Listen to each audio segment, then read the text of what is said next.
Let's be honest, parenting can be messy and hard, but also so rewarding. In this podcast, we'll share all the ups and downs of parenthood, as well as share some of our favorite tips and tricks for parenting using both our experiences and expertise from our professional lives as a speech and language pathologist and teacher, but also our everyday lives as moms, just trying to balance it all. We're so glad you could join us.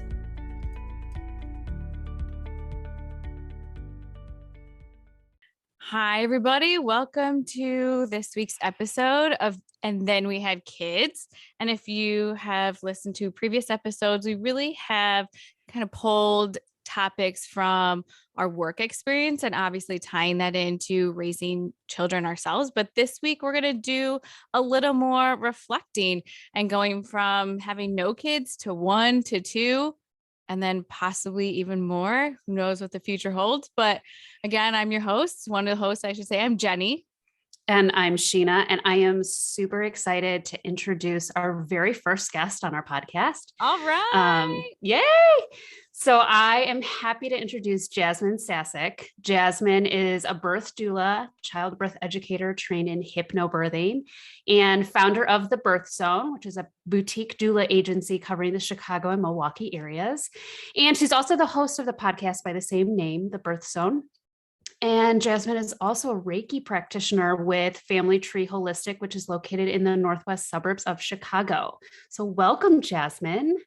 Thank you so much. It's wonderful to be here. I have been listening to all of your other episodes, and I love that you two just really keep it real and really share some of the realities of parenting. I think we need to all hear more of that. So I'm really thrilled to be here.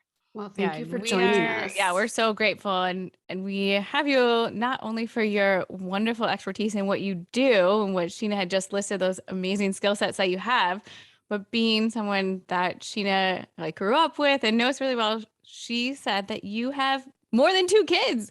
You have 6, right? Is that correct? When we were talking about who do we know who could have some really good insight into juggling a life of mom, and who knows more really than someone who is juggling 6 kids. So it's great to also have your perspective on that. Going from 1 to 2 to all the way up to 6 is quite incredible. So again, thank you for being here. Thank you. Yeah, my husband and I had 2 kids that I gave birth to. They're 11 and 13 now. And then we went on to do foster care. So we've fostered about 20 different children through the state foster care system and then completed several adoptions. So we've had as many as 8 kids at a time. I think that only lasted about a week. We had a couple of temporary kids, right? Wow. And now in our household, we have 5 kids living with us right now, all permanent, adopted by or biological members of our family. And then, so I've learned to use the term in our household because we, have so many previous kids or kids who are in placements elsewhere that are still part of our family, but not necessarily living under our roof full time. So, 5 kids now. From the youngest is 4 years old, and the oldest, I've got 2 13-year-olds. So, we have, and one of the things that really resonates again with your style and your podcast for me is that through foster care, we have been parenting a lot of those children who do go to the therapeutic day schools and need a lot of the extra supports that you both provide professionally. So it's sort of seeing the flip side of that. And it's really been validating to hear that it is difficult for all of you as well. So, oh my gosh. Yes. Right. Yeah. What an incredible journey. What a great story. Has that always been, I'm going to kind of jump in, just getting to know you a little bit more, Jasmine. Has that always kind of been what you and your husband had envisioned or talked about? Or how did you get to all of a sudden have you have 2 kids of your own and then you're fostering? That whole world is very new to me. So I'd love to hear a little bit more about how that came about. I grew up with several extended family members who were adopted, both sort of younger generation and older generation and cousins. And so while we didn't have adoption in my direct household, it was still part of our extended family. So it was always something that was kind of in my line of vision, something I always thought about doing. And I talked with my husband about that before we were even married. And then when we got married, I always knew I'm a birth doula. Like I was always fascinated with pregnancy and labor. I knew that I wanted to have that experience. Yeah. So we decided that we would do that first and then go through adoption. And so once we did that, we just looked at, you've got several different modes of adoption. There's private, domestic adoption, there's international adoption. And it was actually my husband who suggested that we do foster care, which was never something I had considered doing. I thought I would really do adoption. Yeah. But he suggested that. And I said, the more we learned about it, the more it really resonated with us. And so we tried it out and just kept sticking with it, I guess. For our listeners that don't know, can you tell us a little bit more about what exactly a doula is and how they support new families? Yeah. I know you guys are helpful. Yeah, And that's then, exactly it. right, We're like- helpful. So my agency really specializes in birth doulas and labor doulas. So we provide pregnancy and labor support. And then there's also something really adjacent to that called postpartum doulas, which come in and help once you are home with your new baby. And either one, both kinds of doulas, basically our job is to make your life easier and better. And especially in my line of work, we really specialize in making your whole birth experience better. So what that really looks like is a lot of unbiased, non-judgmental support, because we're all so inundated with sort of judgmental support, especially during pregnancy. Mhm. And it's really nice to have somebody who's not a sister or a mom or a best friend that you can go to and say, I don't want to hear your experience with this. I want to know, without going down the Google rabbit hole, what does the evidence say? Yeah. What are best practices? If their gut is telling them something different than perhaps what their medical provider is recommending, we discuss what's going on there and what other alternatives might be available for them that might help meet, what make their medical provider happy and feel safe and secure, but also help them feel in their gut like they're doing the right thing for them and their baby. So it's a lot of support throughout pregnancy that way. And then during labor, we actually come and provide in-person support. So it's, especially if it's a couple, we help the partner figure out what the heck their laboring partner needs. They're like, Yeah. oh my gosh, I've never seen them act this way. I thought I'd have this and I don't. So we're there kind of whispering in their ear, hey, try massaging her this way, or try getting her this or that, so that they Mhm. can look like a rock star. Or Yeah. if it's a single parent, we're there for them to provide all that support. So it's a lot of massages and bringing some special essential oils that, help either reduce nausea when you're vomiting, or Mhm. help reduce Oh, your, yeah. your pain sensors. So we've got all kinds of little tips and tools, lots of different movements and positions we try depending on how labor's going. If it seems like things are stuck a little bit, we provide for support for every single kind of birth there is, including C-sections and home births and hospital births and midwives and OBs and everything in between. So anything you can imagine. There's sometimes this misbelief I still hear. A lot of people know of doulas now, but Yeah. they still have this thing Right. that that you have to be like a home birth, or you have to have a midwife to work with a doula. So I like everybody to know that the majority of our births we do, at a hospital with an OB.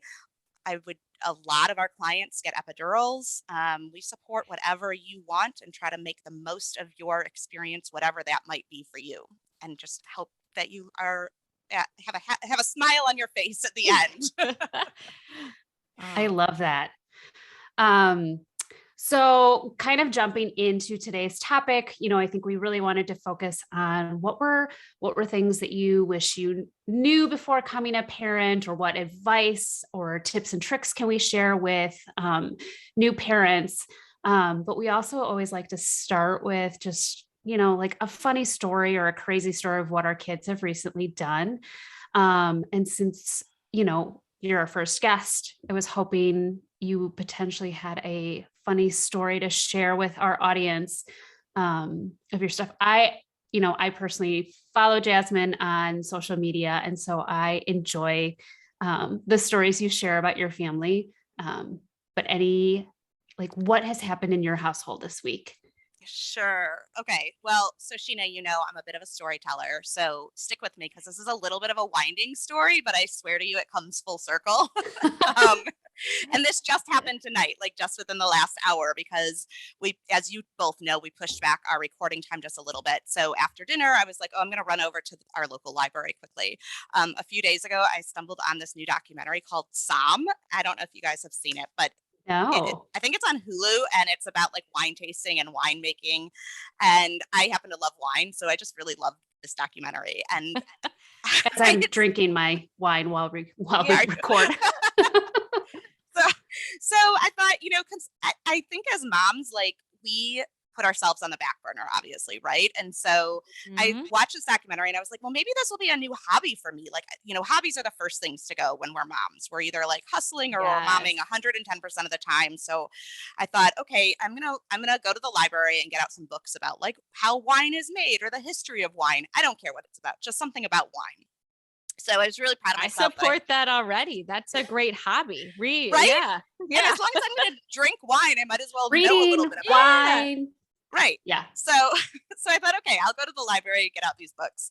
So, two of my kids find out I'm going to the library. So we're off to the library. They decided to come with me. So it's me and my 13-year-old daughter, who just like came out of the womb, incredibly self-aware, confident, mature beyond her years. And then my 8-year-old daughter, who's just this incredible artist, and she's also incredibly intense and, what you would label as like high needs, which in other words just means she like blows through life like a wrecking ball, and and meanwhile demands every single ounce of my attention like at all times. And that's just how parenting is, right? Some kids are like easy breezy, and some are just so much more, so much more demanding in certain ways. Yep. So we go to the library. Um, and when we walk in the door, my 13-year-old sees these like blind date books for Valentine's Day. It's really cute. They've got these books wrapped up. You can't see them. They got a tag with a couple hints. And then there's a sign there that says you get like this free box of chocolates if you check out one of these. So Oh. yeah, right. Free You need chocolate. to come to your library. Books on wine and like potentially boxes of chocolate. I'm coming. Well, I'll circle back to the books on wine in a minute. But Gotcha. Yeah. because that was a bit more of a challenge, but I'll take the free chocolate. And these are all Yes. romance novels, so the girls can't get them. It's just for me. So I can't even like stop and read the label because my 8-year-old is just begging me to take her to the kids section. So I just like grab a random book and follow her. So as I'm walking her down to the kids section, I'm like, fine, we'll go, but we're gonna go get your books now. But remember, I'm here to get my books too. So we're gonna get your books, and then we're gonna go look for my books. And you can guess how that turned out. So we go, she gets her books, and then we go back to the card catalog so I can look up my books. And of course, I'm like just typing into the card catalog wine, hoping, like looking over my shoulder, is anyone like looking at this wino mom who's just looking up wine? So I'm looking up wine, and it turns out it's very hard, at least in our teeny tiny library, to find anything about wine. At least that's not like a digital thing. That's like an actual book. And meanwhile, my 8-year-old is like bouncing up and down next to me, pointing out every single thing she sees, demanding that I look. Now my 13-year-old is there. They're both begging, like, Mom, you've been here so long doing this. And it's been like 2 minutes. Right. So I cannot focus enough to look up anything, which I was pretty bummed about because that was the whole point of the trip. But I'm finally like, fine, let's just go check out the books and go. We'll get my chocolate and go. Yeah. So, so we're wrapping up. You'd think they'd be happy that we're checking out everything. And then this very well-intentioned librarian hands me my little box of chocolates. Well, it's like this beautifully wrapped box, but it's teeny tiny. And my 8-year-old is now perseverating on this, like pleading for me to share this chocolate with her. And I'm just trying to like wrap this up and get us out of there. I don't even know if this box contains like a large enough piece of chocolate to share with anyone. I'm just over the whole Right. experience. Yeah. So at this point, like I didn't yell, I didn't totally lose my temper, but I totally shut down, which is what I do when I'm just in like sensory overload, because this kid has been chattering in my ear nonstop since she got home from school 4 hours ago. So I just am blocking everything out. We're like, just get us out of here. Just wrap it up. I'm not even answering my 8-year-old anymore, who's still begging. And all is well until the librarian wraps us up and is giving me my books. And then she hands another box of chocolates to my 8-year-old and goes, here, this is just for you. And I Oh boy. just about died because I was like, it was so sweet and so well intentioned. But first of all, But yep. right, my 8-year-old looks like she's about 4. So this happens a lot, that people think it's appropriate to like just give in to her because she's like a 4-year-old. And I'm like, yeah, but she's 8 and I'm trying to teach my Mhm. 8-year-old you can't like beg over and over and over for a bite of chocolate and then be rewarded with an entire box to yourself. Right. Yes. And then secondly, my 13-year-old, who is already ignored in so many ways in our family because she's the easy one, and that's what happens, right? In a Right. large Yes. family with lots of needs. So she's standing there completely ignored with her heart just sort of breaking next to me. Oh, And then selfishly, I just also felt really like defensive and judged the more I thought about this because I was like, did the librarian think I was just like a totally cold-hearted mom that I wasn't going to share my Oh. chocolate? And she doesn't know that like I also have 3 more kids at home. So now I'm going to walk in the right. door with this floating kid who got chocolate and the other kids are going to feel like they've missed out. It's such a mess, you know? And that's kind of where life is sometimes with that many kids, but the story's not over yet. So then on our way home, we drove past. I'm coming full circle on the wine thing though. We drove past this little wine bar that's a favorite spot for my husband and I. And so my 13-year-old happens to ask, "Oh, have you and dad been there lately?" And I'm telling her, I'm just like really irritated as I'm answering her. I'm like, "Well, the last time we were there, it was really busy and it was standing room only. And there's only like 5 tables. And this, and of course, what I'm really irritated about is like the whole night that I've just had at the library. But I'm like, there was this one woman who took up a whole table with her purse on it, but she was off talking with another group and never even came over to the table." So it was so goofy. But my 13-year-old like listened and totally validated that that sounded frustrating. And then she says, like verbatim, she says, "Thanks for sharing how that felt." God. Oh. I know. So my heart just like melted. And I was like, I'm doing something right at least because, you know, I'm on Yeah. sensory overload. I didn't find any information about my new hobby. I felt totally judged and then didn't even have any chocolate because I gave it to my 13-year-old. Okay, but the story's still not over. I have just a little bit more because this is how parenting goes. So we continue on our way home. Um, Now my 8-year-old is just like completely oblivious to my like bad attitude, and she's Mhm. just she's continuing to chatter away. She's in the back seat and just going on and on about how yummy her chocolates are. Oh my goodness. And we're approaching our neighborhood. And so we live on this very teeny tiny lake, and there's a short way around the lake to go home, and there's a little bit of a longer way. And by longer way, it takes literally about 90 extra seconds. But it's pretty because we get to see the lights in the lake. So I tell my 8-year-old, and my 13-year-old happens to love going around the lake the long way. So I asked my 8-year-old, like, "Hey, you're so happy with your chocolates. Is it okay if we drive the long way around the lake to get home?" And I would so love to say, like, "Yes, this is where this wraps up so beautifully." She was like so happy to let us drive that. But no, she screeches at me like I'm like have asked if I can cut off her right arm. Right. And you know, because she's just the kind of kid who cannot handle patience or waiting or anything unexpected. So it just Mhm. wasn't, it's not worth it. So I asked, I tried, and then we just took the shorter way home. And that's the end of the story because that's just parenting. Like Now we're home. we're Now home. we're home and you go to bed. And Yeah.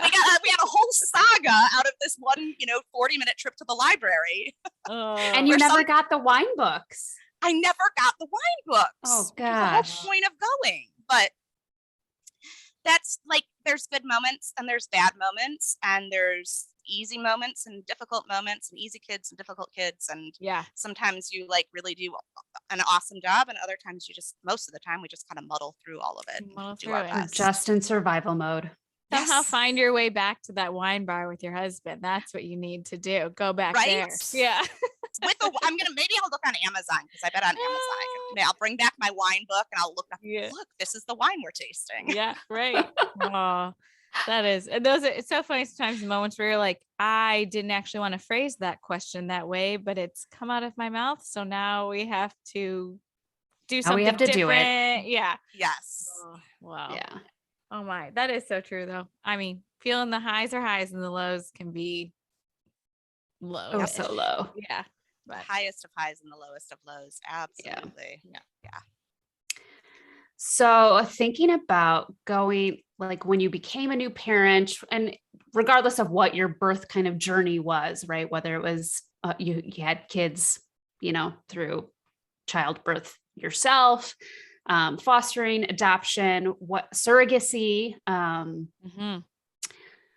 What are some things that you guys wish you knew before you gave birth to the first one?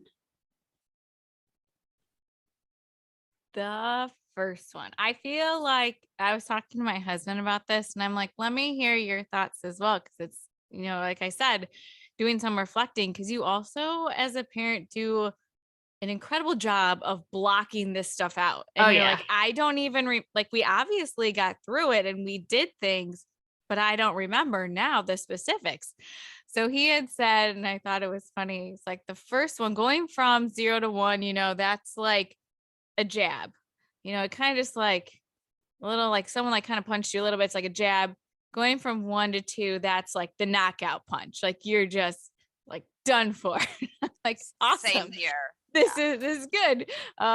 So the 0 to 1, I wish I had known, or looking back, this sleep deprivation is real. I mean, to go and sleeping in those like 2 to 3 hour increments, that even though people tell you you're going to be tired, it's like a tired It's a whole nother autopilot. level You of don't tired. really know until you're having to live it. Yeah. And you don't ever get to catch up, it feels like. No. Unless I mean, you happen to be lucky enough to get a night off here and there, but the whole it just advice of like builds up. sleep when the baby sleeps is just not realistic. I mean, you might get a little snooze, but then No. you've got the laundry and the dishes and like just all of the other adulting tasks that then you start to pile invest in up, some more makeup to just cover up the dark circles. circles. Yeah. Well, and when I'm at births with clients, I'm often there for like 24 hours supporting them. And they're kind of like, there comes a time where they feel really bad about that. And I say that it's okay. I don't mind. This is the job. I do it. But also, they don't understand why sometimes I'll let their partner go to sleep and take a nap while I stay up. Yes. And I'm like, because you all are going to have a baby to take care of after this, and you're not going to sleep again. Mhm. I get to go home and nap and sleep. And I'm at a stage in life where I do sleep through the night most of the time. Like Yeah. it's exhausting, especially if your parenting journey begins with a long labor. And then to go in from that to you just don't sleep. You don't get any consolidated kind of sleep at all in those early days, weeks, months, years Right. Yeah. sometimes. Yeah, those nights off that you say you might get here and there, like a tease of like, oh, remember what it was like? You're not going to have that for a very long time. Years. But not to say you shouldn't take it. If someone's willing and you feel comfortable, like if you get to a point of someone will help you out and you can sleep or have a night off or something, take the help is also. I feel like that's a my great biggest of piece. advice. Yeah, that's like my biggest piece of advice to new parents is like, if someone offers you help, take it. Yeah.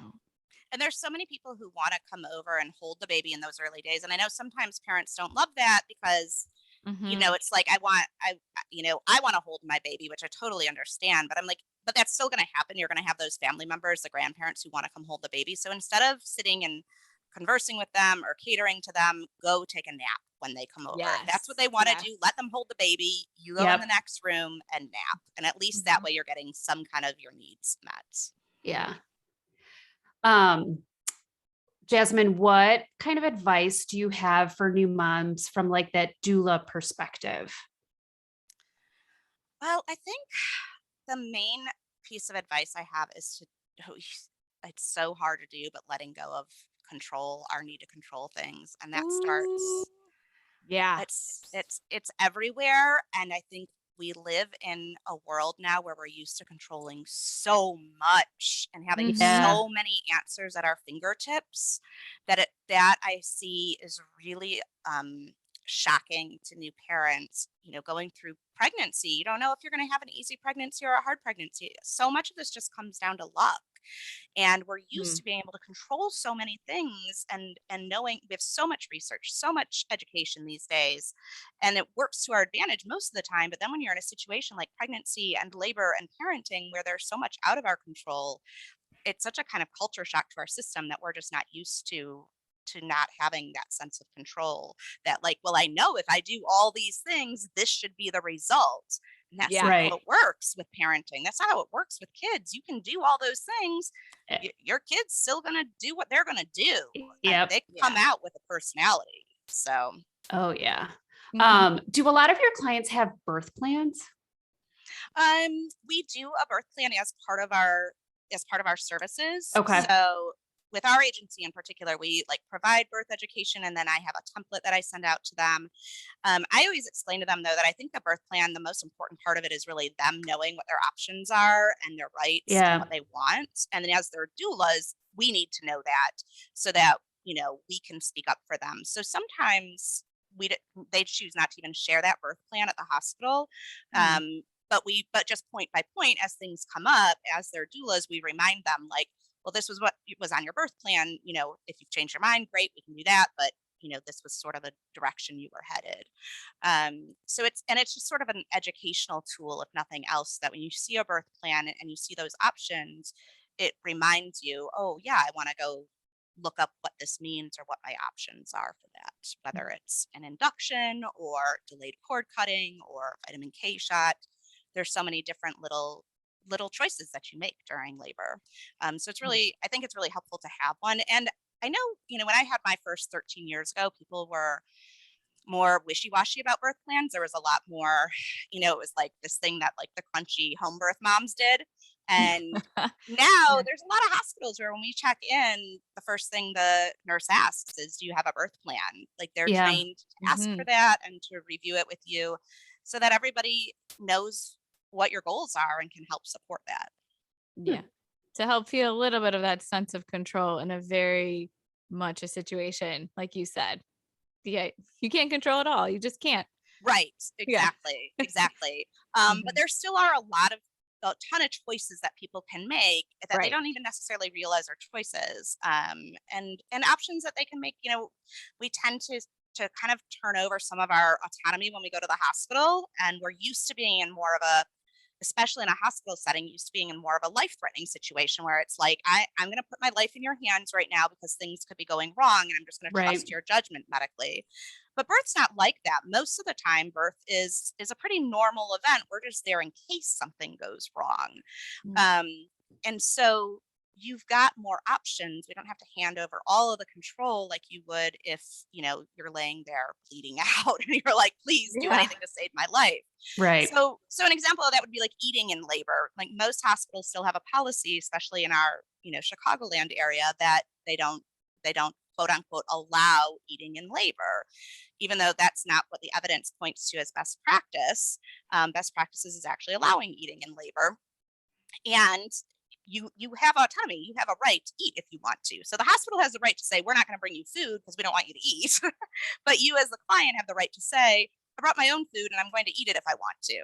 And you can do that, and nobody's going to take it out of your hands. And we do it Right. with respect, and we do it saying, I understand that this isn't what you recommend, but I'm going to make a different choice here, and that's okay.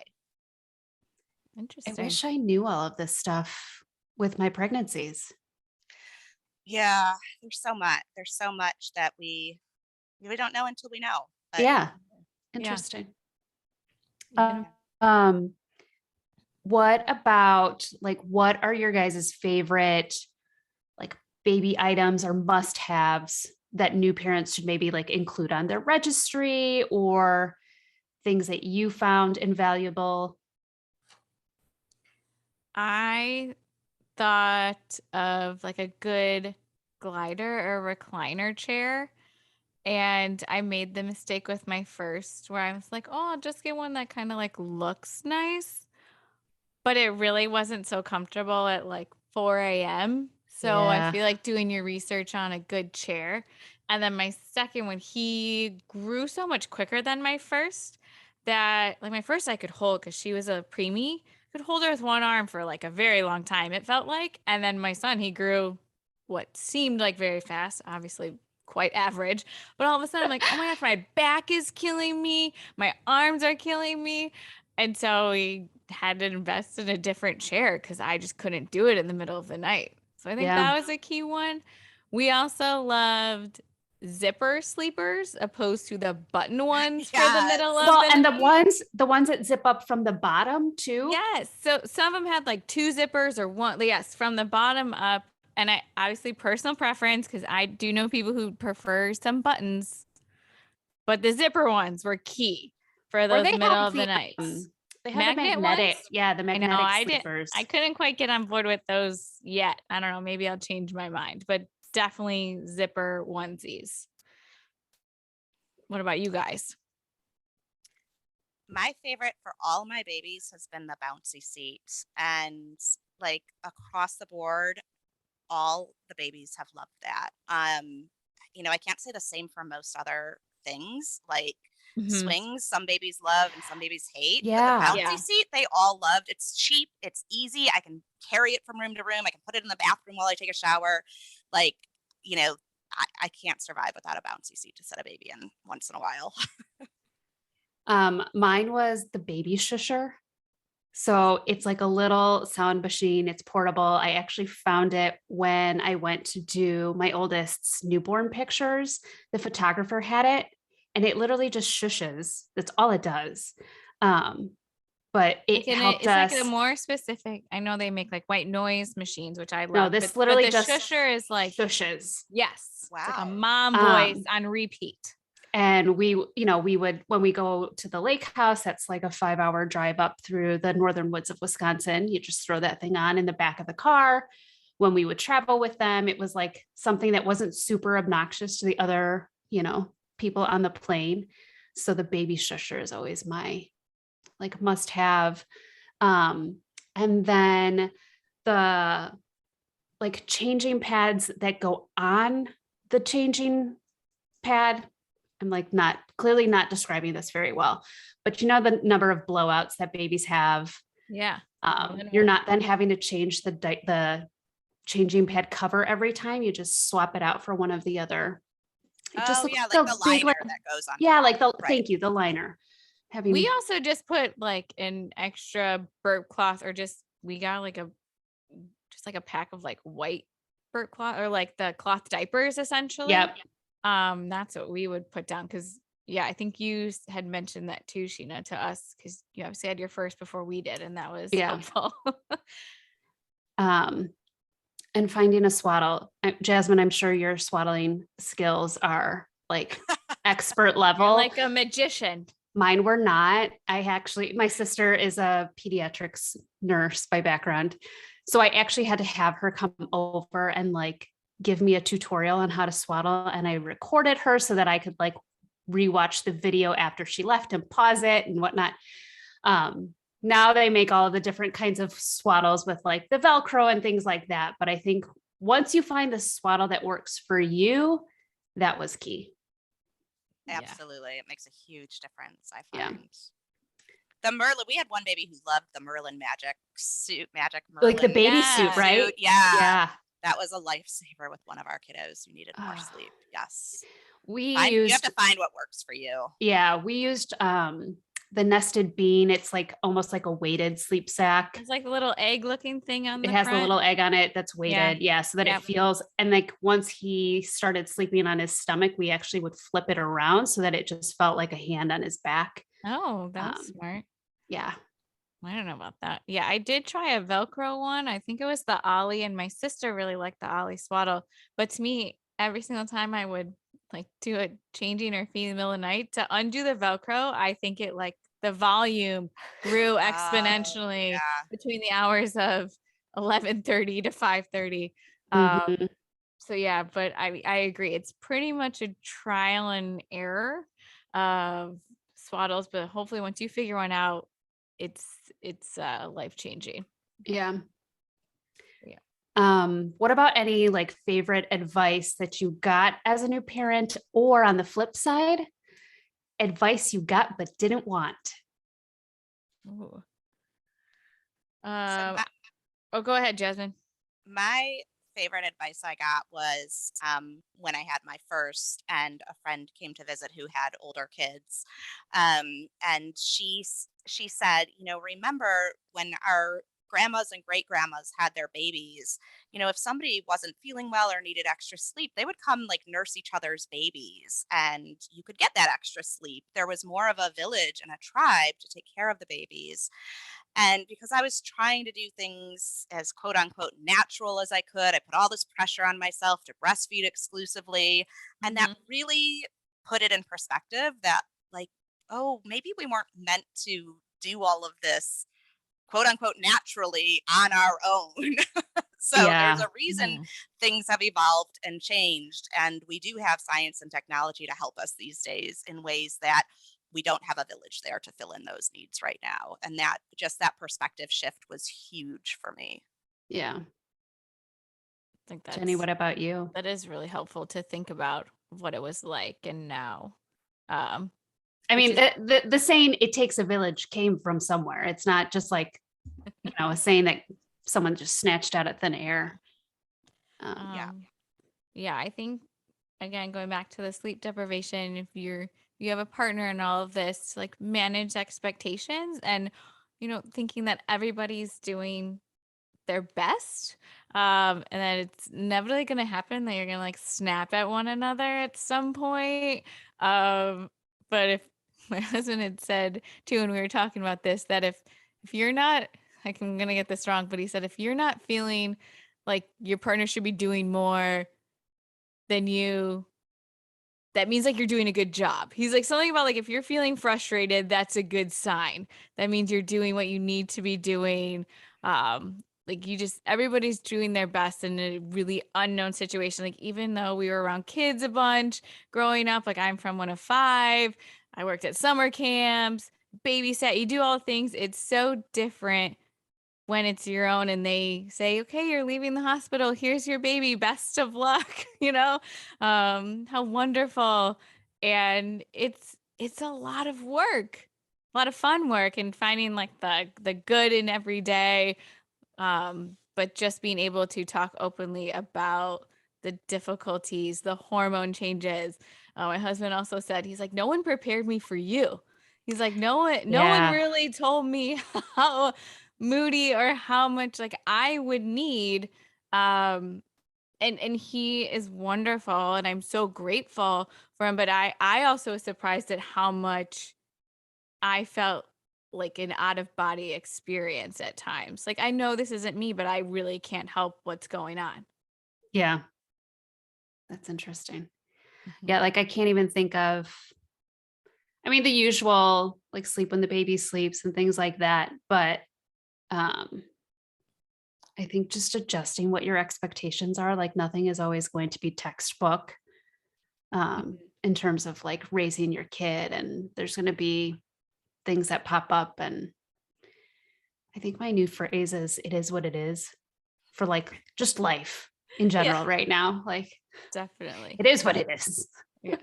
I feel like the older you get and for me, the more kids I have, the more I embrace that philosophy. Yep. Yeah. Yeah. Yeah. It is what it is now. Right. So like I said, I have people who go in like from 0 to 1, you can like get a little break here and there. Once you have 2 and more, how have you guys found like managing the kids' schedules? Like if you're needing to put one down for a nap, what do you do with the other one or other ones? And now Jasmine, for all your kids juggling what they need to be doing, what advice or how have you guys been able to manage that? Well, 2 kids was really hard for me. I went through some major postpartum depression after my Mm-hmm. second. I think it was just, and I read a book that was really kind of life saving for me, called Buddhism for Mothers. and and it sort of had that like it is what it is attitude, right? Very Buddhist, very Zen, like just find your Zen in the moment and it is what it is.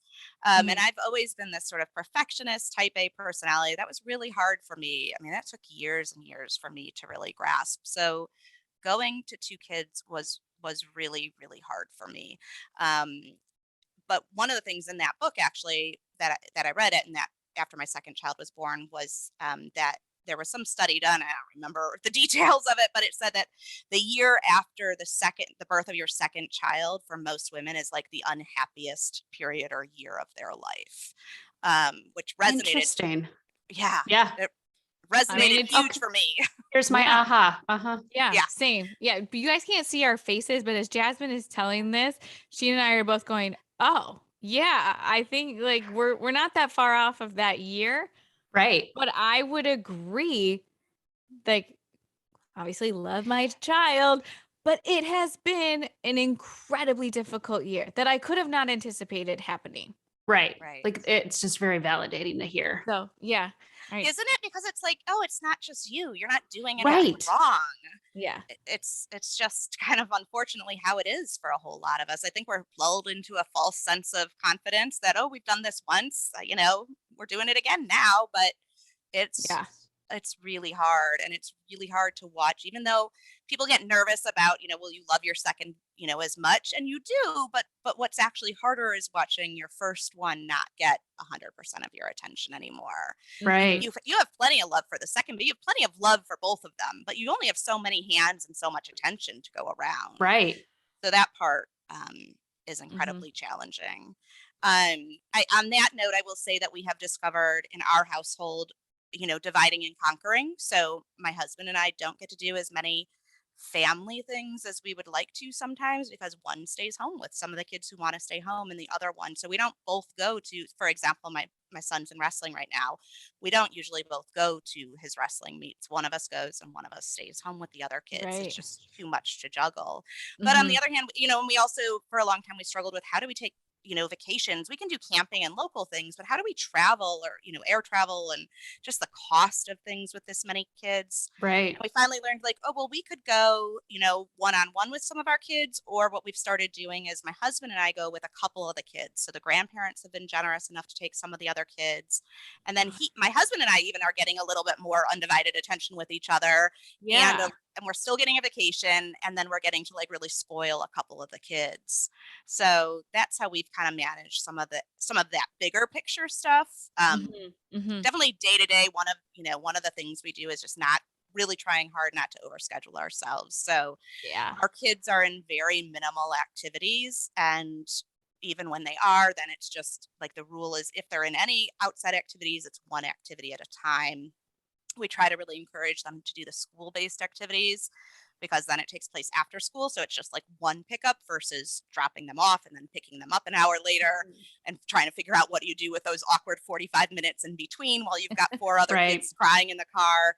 And it's different having five kids in a family than one or two. They have a lot of not built-in playmates necessarily, but built-in peers. And so we do a lot of family activities on our weekends, where we all go out together to go hiking or camping, or museum, things like that, so that they're not in a ton of activities, which would really take away from our ability to do those things. Yeah.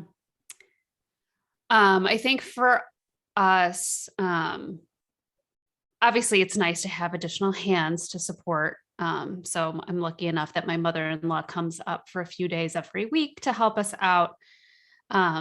But for me, I think I find it more challenging when I'm with the two boys by myself, Yeah. mostly because I live in the city, and as wonderful as living in the city is, and I can walk to everything, it also requires going up and down 4 flights of stairs with the two. Oh, that sounds so awful. Yeah. How do you do that?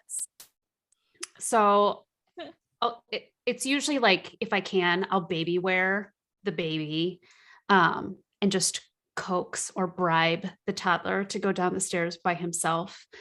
But it's just a lot of like juggling and bribery and Yeah. trying to make sure I've got everything packed in my backpack diaper bag that I can wear while baby wearing. But yeah, that I think is my biggest struggle, is just navigating the 4 flights of stairs. But I've got, parks in walking distance, grocery stores in walking distance. My older son thinks that Target is the toy store, so he asks to go to the toy store a lot. And we're also, I am the family that will stick my toddler on an iPad for a little bit if I need to, so that I can go put the baby down. Yeah.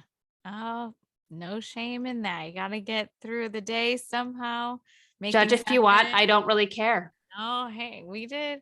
Yeah. So you guys know I'm at home. I very often have just the two of them to myself. I'm lucky though. My mom lives close by, as do my other siblings. But at the beginning, when I didn't mind having my son like nap in my arms, like he was a pretty good sleeper, just like, you got to nap where you nap, buddy. And it wasn't until he's a little bit older, when we put him in his crib that I gave my daughter like jobs, and also grateful that she has really good language skills. And so she could understand what she was doing and like how she was being helpful. But again, like we started iPad time with her, but the only time she got it was when I was putting my son down for a nap. So she would like be on the iPad in the doorway of his room. And so that was like her special time to have it while having like a snack. But yeah, we were thinking like we just did a lot of praising her for doing such a good job, finding ways that she could like fit into the routine of what needed to be done for him. But then also I would have to wake him up from his nap to go get her from school, which I like lived by the rule, never wake a sleeping baby with my first one. And the second one, I'm like, okay, like 45 minutes, that's going to have to do, buddy. Like We gotta go. we gotta go. I gotta go pick her up. So, yeah, it's a lot of kind of using what you did before, but it's like the first time all over again in slightly different ways. So you just do what you can and know that, like I said, everyone's doing their best, and your kids are gonna be all right. Yeah.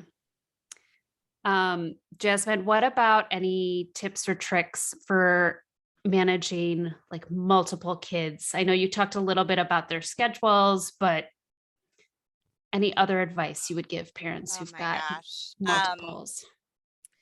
Well, so when we started fostering, our very first placement was, let's see, my kids at home were 1 and 3 years old at the time, and the first kids we got placed with were three siblings. So we went overnight from 2 kids to 5 kids who were 5. five and Wow. under, Wow. and that was really intense. And the they happened to be my husband's an acupuncturist and self-employed, so as entrepreneurs, like you have to work a lot of hours, especially when you're young and starting out. So he worked a lot, and so and we couldn't take time off because that didn't get paid or anything. So the kids showed up at like 3 o'clock on a Monday afternoon, right as he was leaving, and they were probably supposed to be there at 10 in the morning or something. In foster care world, that would never work out. So these kids are getting dropped off to me at 3 o'clock in the afternoon. He's leaving, and I intentionally tried to make it an easy night and ordered pizza and stuff. But then I still, as I'm trying to get the kids to bed, um, I'm deciding like I'm gonna get these kids all washed and we're gonna all brush teeth. And I'm not Mhm. realizing like they, first of all, this is a whole new world and environment for them. They don't know how to brush their teeth. Everything is new. They don't understand the concept of changing into pajamas. So what I thought I'm just going to start out with like our normal night routine was like Mhm. all these little steps I had to teach. And I've got 5 kids, 5 and under, like they're little kids who still need to be watched. And so at one point I just remember in the middle of all this chaos, like I'm trying to give the littlest one was 2, and then I had my 1-year-old, so I'm trying to give them both a bath. And the other little one of the little guys poops in the tub, so then I'm trying to get the kids out and scoop out Of the poop. course. Oh. We've And then experienced that. and then I've turned around, like I'm out of the bathroom trying to shepherd this little 1 and 2-year-old who are both nonverbal and get them into their room. And then one of the new little girls goes and clogs the toilet, and so now the toilet is like overflowing. There's like an inch of water on the bathroom Oh floor, my and I just gosh. at this point I was like so close to breaking down. So I just threw every towel I could find on the floor and shut the door to the bathroom. Was like, okay, we're just gonna all go to bed now. But I think what I learned that very first night of that was to like really lower my expectations and Mhm. take things so much more slowly. And I'm still learning that now. Like, meet the kids where they are, and it is not going to kill anybody to go without brushing their teeth, brushing their hair, taking a shower or bath, which we think of as such basic hygiene things that we need to do.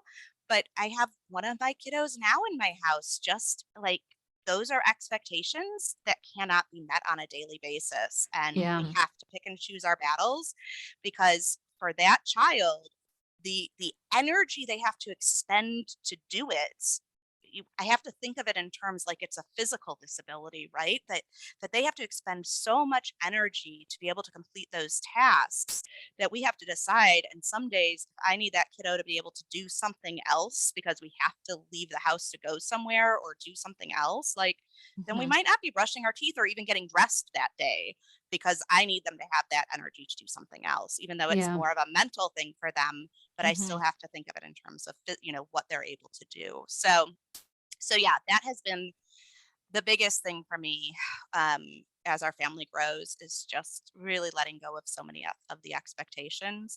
Mm. And but at the same time, and it sounds like I'm going to contradict myself here, but like also having the expectations of what my kids can do and playing up to those strengths. So my kids have really learned how to come beside me and learn chores, and we do a ton of cooking together, so that's a really big one in our family. But learning Yes. Uh-huh. yeah, learning how to do that with us so that it's like this huge energy expenditure at the time for me to like sit there and chop the vegetables with the 4-year-old instead of just doing it myself.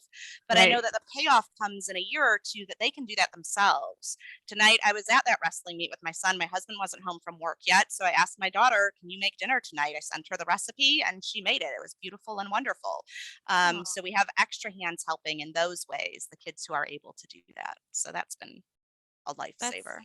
that's nice to hear. I like to hear of like including kids in those things that, like you said, you could get it done in maybe 5-10 minutes, but it's okay to make it part of the process to then have them be able to learn those skills and that become part of things that they enjoy too. Hopefully your daughter enjoys cooking, right? No, she Like it's so does. Right. right. I the same with mine. Is like we have a little kitchen stand and so she makes crepes with my husband almost every morning. I mean, now she can recite the recipe to you. Oh my But it's gosh.